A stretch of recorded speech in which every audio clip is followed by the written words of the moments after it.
Hi, y'all. It's me, Jennifer. Before I go backstage and change for today's show, we have a special surprise for one of my guests. His name is Christopher LeMark, and he's the owner of Coffee, Hip Hop, and Mental Health in Chicago. Christopher has introduced thousands of people to the benefits of therapy and unifies the community with free group sessions hosted in his coffee shop. He's in his dressing room getting ready. I can't wait to blow his mind today, thanks to our friends at BetterHelp. So don't go anywhere. Let's do this.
Okay, I can't wait to get this show started.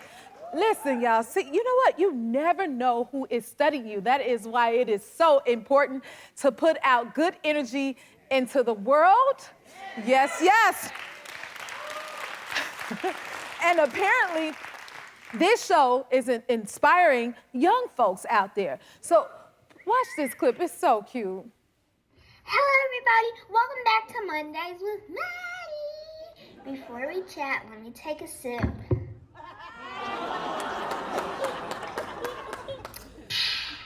Refreshing.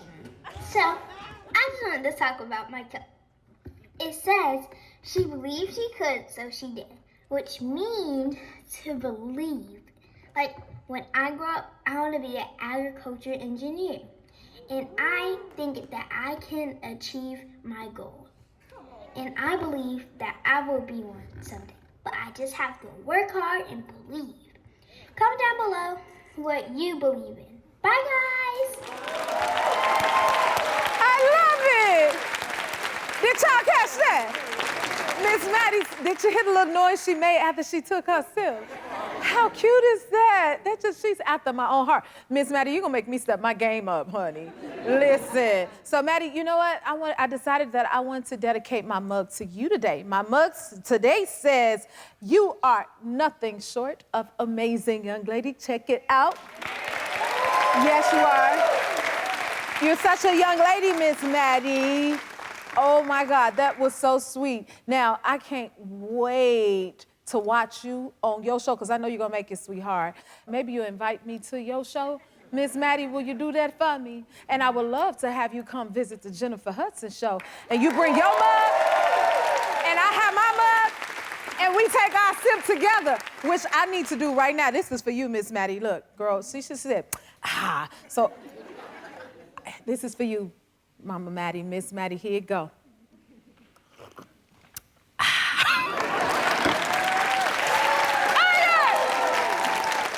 Took me out.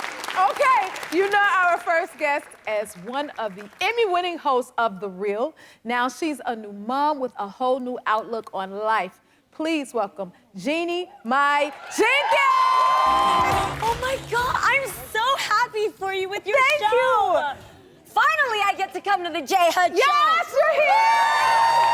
Oh my God, because I feel like the last time I saw you, I was on your show. I know, and I'm so happy for you. I mean, look, when it comes to being a good talk show host, your whole job is just to make people feel comfortable being themselves. Okay. And you can sing. Okay. You guys got a 2-for-1 right here. Uh-oh. So I'm doing okay? You're killing it. I love it. I love God. the show. I love the decor. Do you like it? Yes, I love the audience. I saw y'all get ready. Yes. It's so much fun. They are amazing. Are you having fun though? I'm having a blast. And Yeah. again, my favorite part is when I come out of those doors and meet all of this beautiful energy. I know. It's so amazing. It lifts me up. Yeah. Every time. I feel like that's what the magic is. Yeah. There's nothing more powerful than connecting with people. Yes. Yeah. And listen, I stalk you. I watch your fashion. Thank you. I had a picture of you on my phone because you had this real amazing. We talking fashion right now. Give me 2 seconds. Please. Listen, you I'm had getting into this right here. dope necklace on. Oh, which one was it? I don't know. I took a picture of it. If I can find it, I'm gonna send it to you. Now I'm loving this outfit too. Thank Don't you. she look good? Thanks, guys. I feel like, you know, when my mom always says, if you want to look like the rich people, you wear white. You know, so I was like, I'm gonna look rich today. Oh my God! White's just such a clean color, you know, but the only thing is you have to be really careful. So there's like no skin tanning, no lotions, no glitter. So, you know, I put baby oil, guys. We got baby oil right now. That's the trick, the baby oil. Well, you look rich, okay? Because you look good. So has your life changed a lot since The Real? Oh my gosh, yes. I think The Real was such a monumental part of all of our lives. Great. It was so much fun. Oh, I missed that. And, but I know. Yes, and we took home the Emmy.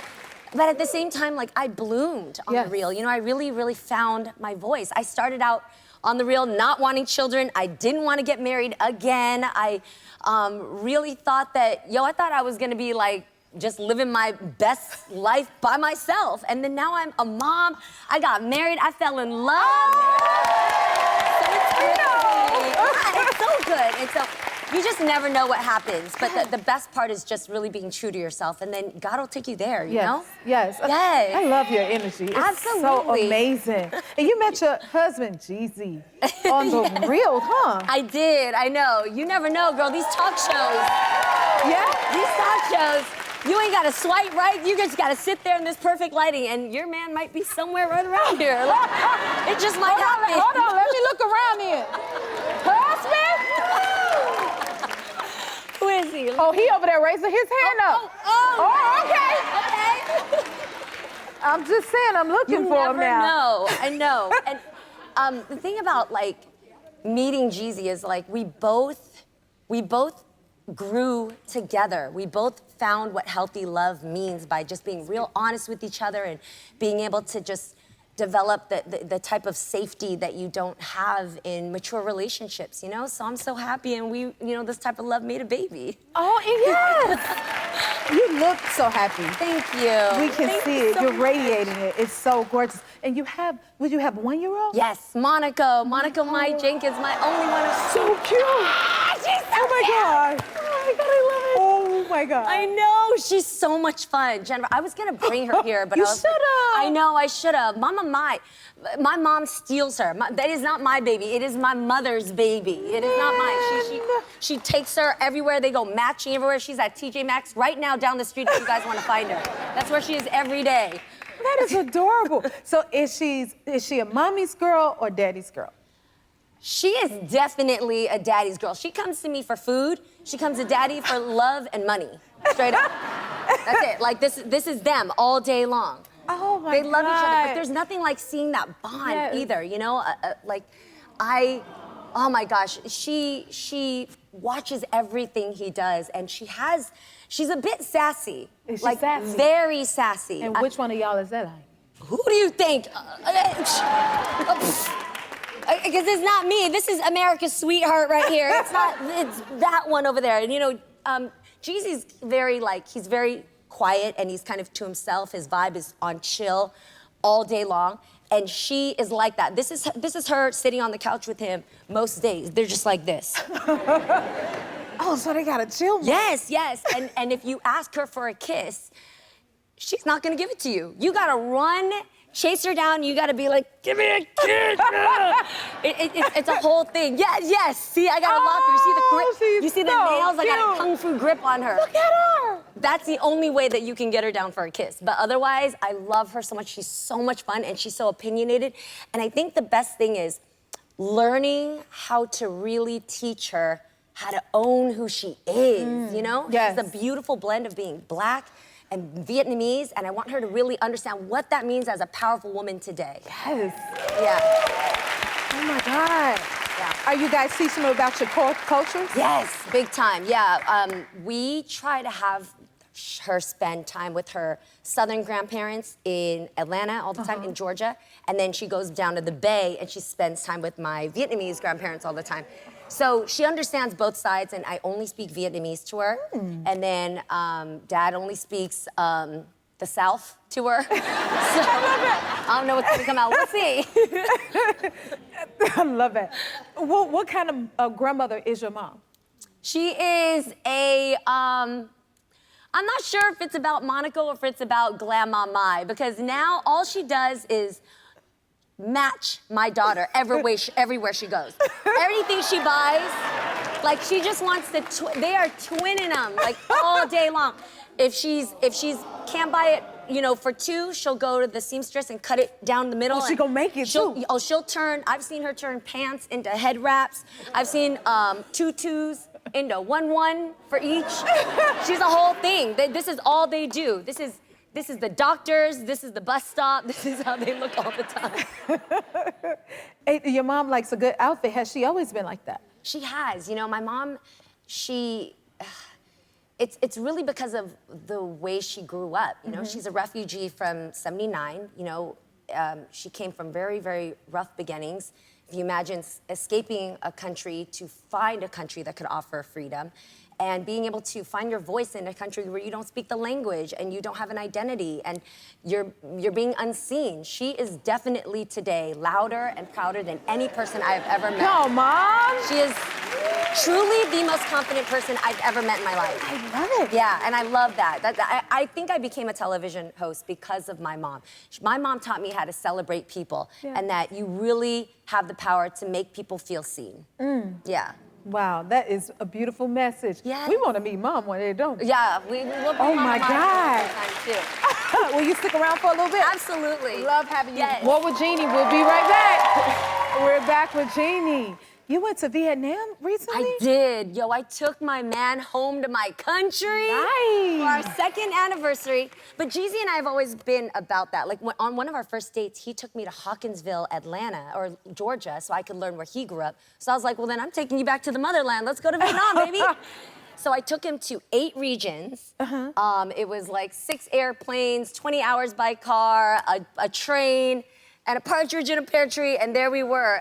This is Ha Long Bay. Beautiful. Vietnam is one of the most beautiful countries you will ever visit. And it was so meaningful to me because I planned this trip actually with a travel company that's owned by a female founder, Your Travel Nation, shout out to them. And I planned the trip specifically to see all the work that women put in to make Vietnam so culturally fresh, you know, the agriculture, the fashion, the economics. And so he really, I mean, here's a female-owned pho restaurant right out there on the block.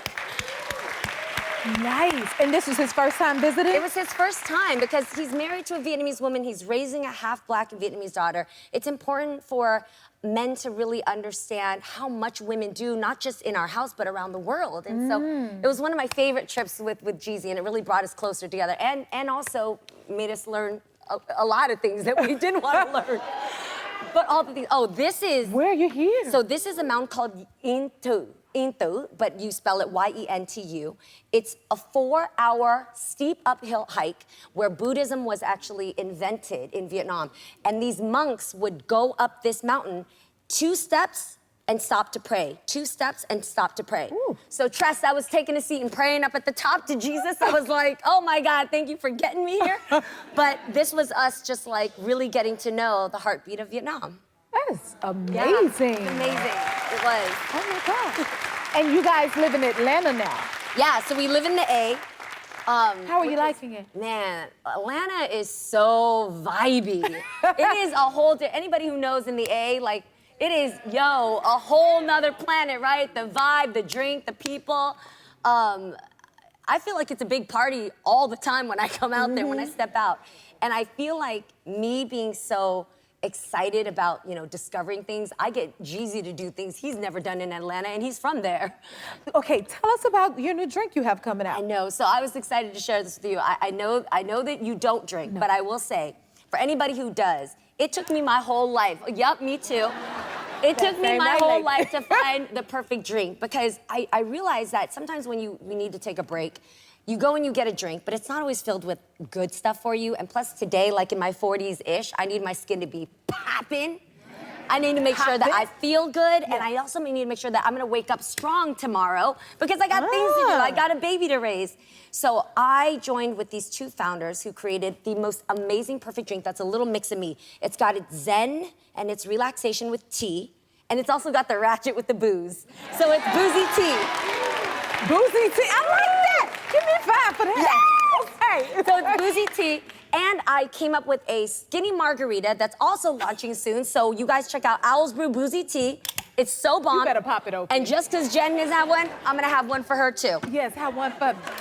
I got my little, Cheers!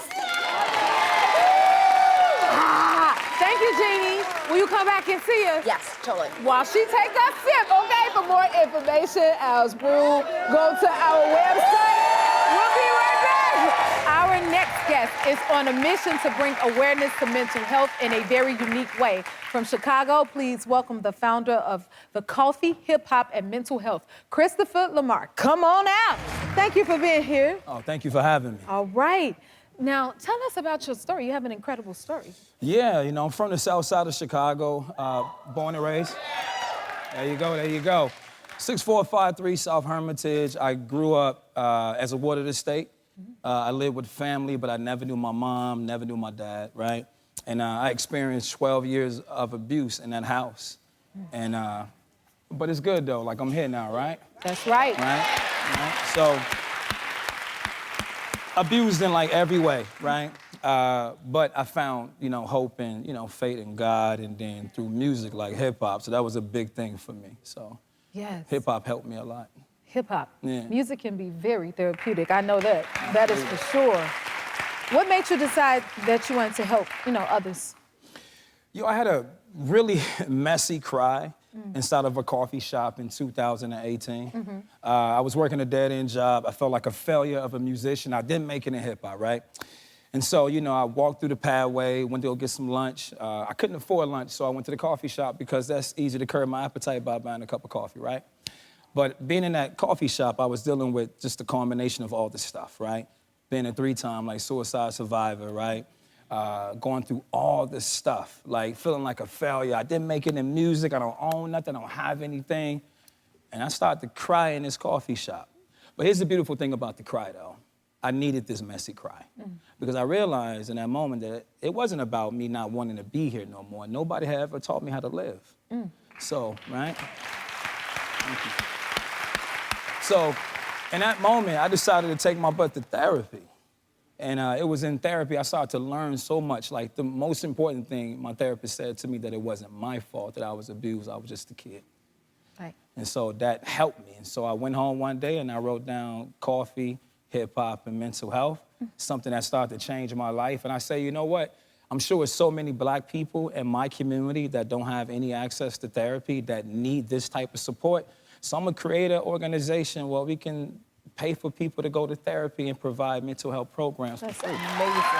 Yeah. Right? Yeah. Wow. Yeah. Can you explain what coffee, hip hop, and mental health is? Yeah, so it's an organization, right? And the beautiful thing about it, it's not just a coffee shop, even though the coffee shop is the foundation of what we do. It's a place that we can create a space for people to show up to talk about their stuff, right? Without bias, without judgment. This space is beautiful because we hold conversations all over the city, right? Group therapy, men's therapy, right? Free yoga, all these programs that Black men, women, and children can show up, but not just Black people, the entire community. And then we have this beautiful coffee shop, which is the hub for resources, right? Where you can show up, and it's a donation for a coffee shop. So you can show up and say, hey, either I'll buy a $10 latte or let me choose my price, because we want everybody to show up. So if you don't have money or you have money, come to the coffee shop and we'll show you some love. So awesome. Yeah. How is the therapy services covered? So that's a beautiful thing about this nonprofit, right? So I come from hustling in music, so you learn how to sell yourself, right? But I also learned a lot in, corporate sales and marketing. So when I studied this whole mental health thing and like the organization and what a 501c3 means, I knew that it would be a lot to like bring in donations and wait for all this time. And so I said, well, if you're gonna pay for people to go to therapy, we have to own the business. We have to be able to make some money every day. So because of what happened in the coffee shop, it inspired me to create something. Well, we can sell product, right? We can sell coffee every day because we take those funds and we are paying $75 per session for the individual who signed up for free therapy. So that's the beautiful thing, right? You have this coffee shop that allows us to sell product, we sell merchandise, right? And so you also can sit and chill and relax. But being able to bring that money in every day allow us to never have to counsel or wait for a check to like run a program because we make money every day as an organization. Smart, man. You got it figured out. Yeah. And then you also have sweatshirts that spread your message. Yeah, like the goal was to be able to get people to tell, oh yeah, so this is cool. So the Now Healing is one. It's like part marketing and being able to like spread awareness, right? Yes. So the goal was to say, okay, let's sell merchandise all over the country so we can fundraise. But also if you're out and somebody can walk behind you and see the whole Now Healing thing, it encourages people to be like, think about that for a moment. Yeah. It's like walking billboards for us. And that's what clothing is for, right? Getting other people to see what you're wearing so you can buy it. Why not do the same thing in mental health? Yes, sir. Oh my God, that's amazing. Yeah. What has the response been like from the community? The response has been great. That was somebody that told me they fell back in love with Chicago again. That was cool. It was this one brother that came to like our first year anniversary right in the heart of the pandemic. He walked in crying, had his mask on, in tears. He said, because of your story and what you're doing, you gave me permission like to want to get therapy. So he said, can you help me find a therapist so I can go get some help so I can stop hurting the people that I love every day? Isn't that beautiful? That is so beautiful. Right?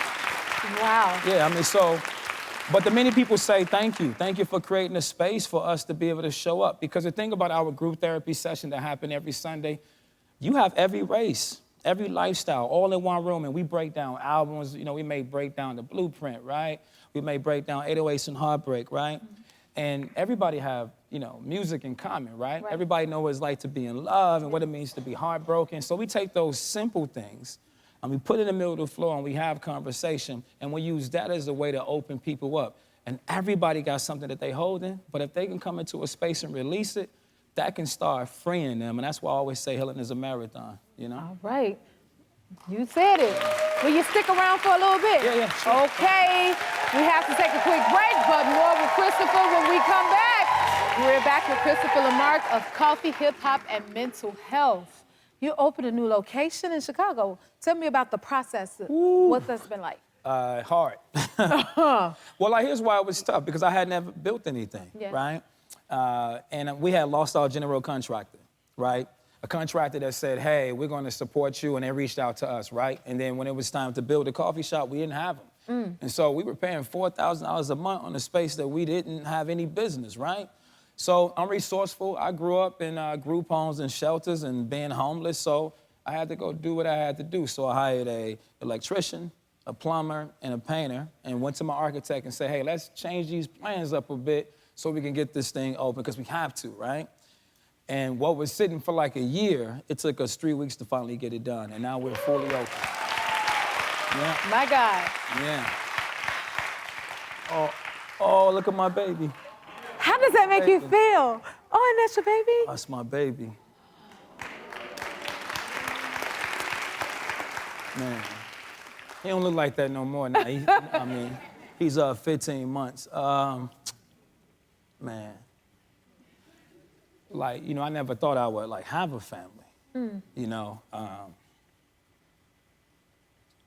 Yeah, that's my boy.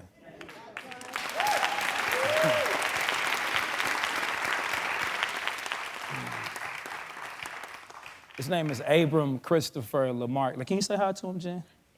Abram? Yeah. It's me, Jennifer. Hi. You got a proud daddy over here. You're doing an amazing thing. Thank you. I want to share this. The reason why that's emotional, because this is why I really fight for, paying for people to go to therapy to get help, because what if I would have ended my life? Like, I wouldn't be doing this work for the people, right? Right. So, you know, I see my son, and he walks around with so much freedom, you know? You're gonna make me cry. Like, no, I mean, like, he really walks around with so much freedom. So as a man, you know, it's already tough being a father, right? Because, you know, like in the first, you know, years, you know, he's attached or she attached to, like, you know, mom, right? And fathers, you know, we have to sort of just wait for that time, right? And so it's tough being a father, but then you throw in the trauma. Man, just watching my little baby boy walk around every single day, so free. It just reminds me of, like, how free I wasn't. I never had a childhood, you know? So that's why, even though, like, I advocate for this thing, I still have to go to therapy and like, really be committed. And I learned recently that, you know, I just can't stop. You know, I gotta go, right? Because looking at my child, changing the perspective while he's free and while I didn't have that, just looking at my life and how I was able to create something so free and so loving from him despite where I came from. That's the beauty, that's the perspective, you know? That's real. That is real. Whew. You have an event coming up. Yeah, so this event is called A Night in Green. It's our first annual black tie event. So each year, I spend about $250,000 on sending 250 people to therapy, like, every year, right? And we do all these free sessions. So A Night in Green is our way. Look, here's the thing. Green is the international color for mental health awareness, okay? And also green is for money, because I got to raise 100 grand that night, right? So I want all of Chicago, like, to show up in their best for this very, very beautiful event. I'm sure they will, because Yes. you're doing amazing things. Thank you so much. Yes, so Christopher, we think what you are doing is absolutely amazing, and our friends at BetterHelp heard about your cause and want to help you towards your goal. Nice. So they have decided to donate you $25,000 to coffee, hip hop, and mental health. You've blessed so many, they want to bless you. Okay, all right, thank you to our partners. Yes, it's all for you. Thank you. Thank you to our partners at BetterHelp for their donation. To get 25% off your first month of therapy, visit their website. Thank you so much, Christopher, for sharing your story. We'll be right back. You deserve it. Our next guest is a writer, actress, comedian, and creator of the Emmy Award-winning hit HBO series, A Black Lady sketch show. Take a look. Speaking of moving feet, this is our turf, because we reserve this space from 3:15 to 4 o'clock. 4 o'clock. This look like 12. 4. Are those the hands or the claws? Hey! Says who, homie? Tamika, that's who says it. I'm the head thorn of the floral cheese.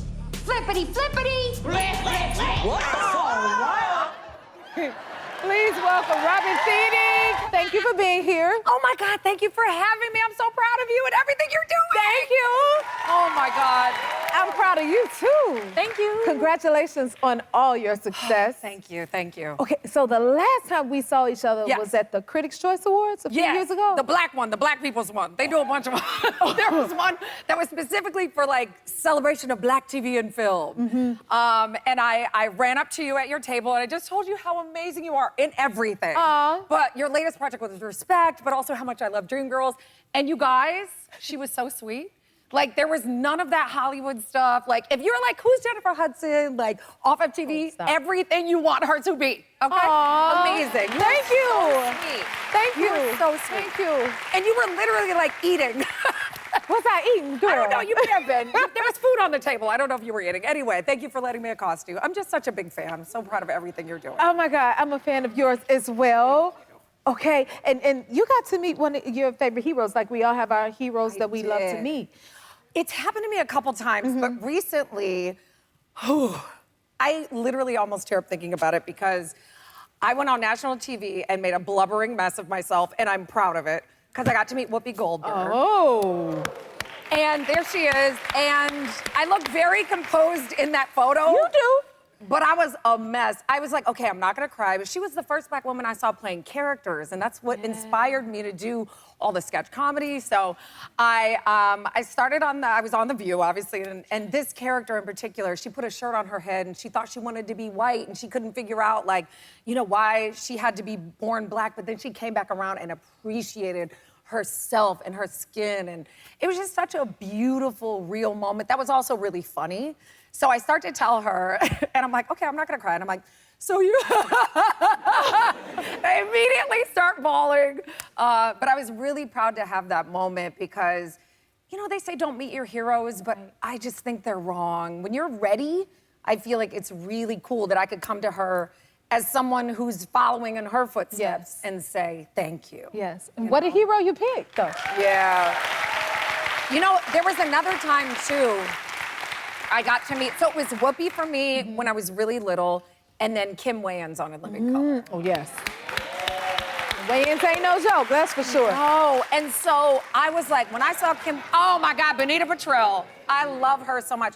So I got the chance to invite Kim onto a Black Lady sketch show, and she did a sketch. If you haven't seen it since season 3, and I said, okay, I'm not gonna cry. I don't know why I say this, because I'm gonna cry. But I go into the makeup trailer, and I just see the back of her head, and she sees me in the mirror, and she says, I'm so proud of you. And I just, yeah, literally that. And I was just like, like, I do not have a, you know, the Oprah ugly cry, like, that's me all day. But I can't even be ashamed of it, because I'm just like, little me, little 6, 8, 10-year-old me, her mind would be blown. So I'm just so happy to give them their flowers while they're here, and hopefully they'll be here forever and ever and ever. And yeah, it's just very cool. That's one of the perks. That is beautiful. That's definitely one of the perks. Now, you've had an amazing career. Can we brag on you for a quick second? Oh, Lord. Girl, I got a whole list. Y'all just sit back and wait. Okay, so you started out as a comedy writer for comedians like Anthony Anderson, Kevin Hart, and Mike Epps. Started out, okay? She's written for several big award shows. You're the first Black woman to be a head writer on the late night talk show, The Nightly Show, with Larry Wilmore. Yep.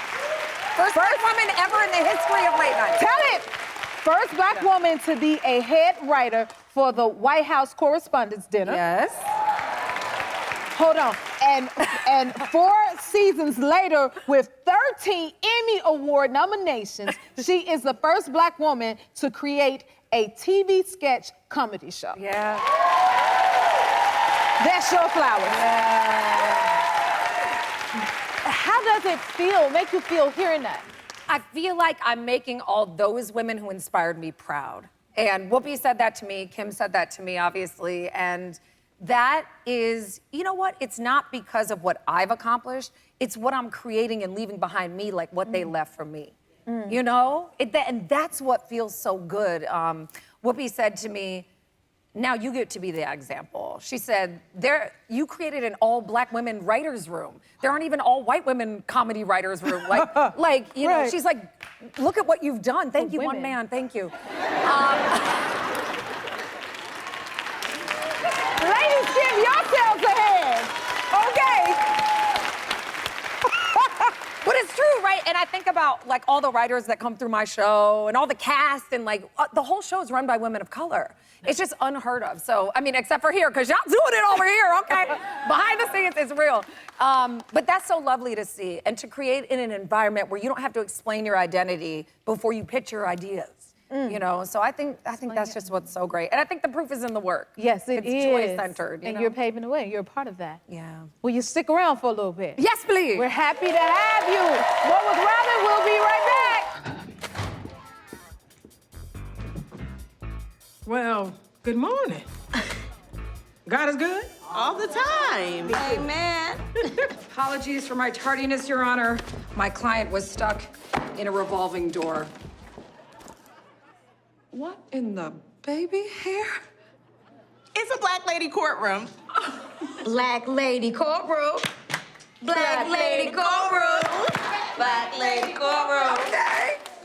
We're back with Robin Thede. Tell us about a Black lady sketch show. Yes. Okay, that is one of our classics. It's Courtroom Kiki. It was imagined by Ashley Nicole Black, who's a great writer and performer who's been on the show for years. And she created this because she said, you know, when we came into the writer's room, it was all Black women. She was like, this is what I feel. I want this sense of joy. And like, where would that be fun to have an environment where all Black women, you just have never seen it. We were like, court, you know? But then the crazy thing was, and we were like, oh, and we'd never convict each other. Just imagine a place where we can get off scot-free with anything. It's not a criminal court, it's a civil court, so nothing bad happens. But we talked about, now the cool thing is we get tweets from people who are like, Black lady dentist, you know, and they send us pictures of Black lady airplane. Like all of these, like it's so cool that these experiences are happening. Yes. We've kind of given it a name and like a song, which is fun. That is amazing. Yeah. Right? Give that a hand. How many celebrities do you have per season? Oh my gosh, so many. First of all, I need to give you an open invitation to come be on the show. I get anytime. it. Y'all hear this? Anytime. Listen. Okay, so once we get Jennifer Hudson, we Okay. can add to the numbers that we have. Okay. We usually have between 25 and 40 guests a season in 6 episodes. It's jam-packed. This season, you saw Tracy Ellis Ross, who we Yes. have been desperately That trying to was get on amazing. the show. We have Coleman Domingo. We have Kim Whitley. We have Omarion. We have Kel Mitchell, Tank, Jay Ellis. Oh my God, so many people. We don't write for celebrities. We just try to write great characters that you'll spark to when you see the script. I think that's the better way to do it, because that's, as opposed to leaning on just like a cameo or playing yourself, you can really dig into a character. Yeah. Get in there. Dig in. Ooh, you're a great writer. I love this. Okay, tell us about the new HBO comedy series, Disengagement. Okay, so I'm really excited. I have a great relationship with HBO, and they've been so supportive. So Disengagement is about a Midwest family, a Black family in the Midwest, which I've never seen. We had the Cosbys and we had, you know, a bunch of folks on the coast, but I'm from the Midwest. So any Midwest folks in the house? Right here, girl. Exactly. So it's a family, it's set in Illinois, and it's about adult children and how they interact with their parents, and how essentially emotion in a family can be a little dysfunctional. And my theory with this show is that family is a pyramid scheme. So it's a bit like Arrested Development. It's definitely a hard comedy, but it's big characters, and I'm just excited. I'm excited to explore in a comedy all the crazy things that happen in Black families. Will you come back and see us? Anytime. All right, I gotta come see you. That's Yes, for you sure. come see me. I'm coming. I am coming. Be sure to check out all episodes of season 4 of a Black Lady Sketch Show, available to stream now on HBO Max. We'll be right back. If you like this video, smash that like button and subscribe to the Jennifer Hudson Show YouTube channel. Check your local listings or visit jenniferhudsonshow.com to see when you can watch full episodes in your area. And don't forget to sign up for the newsletter.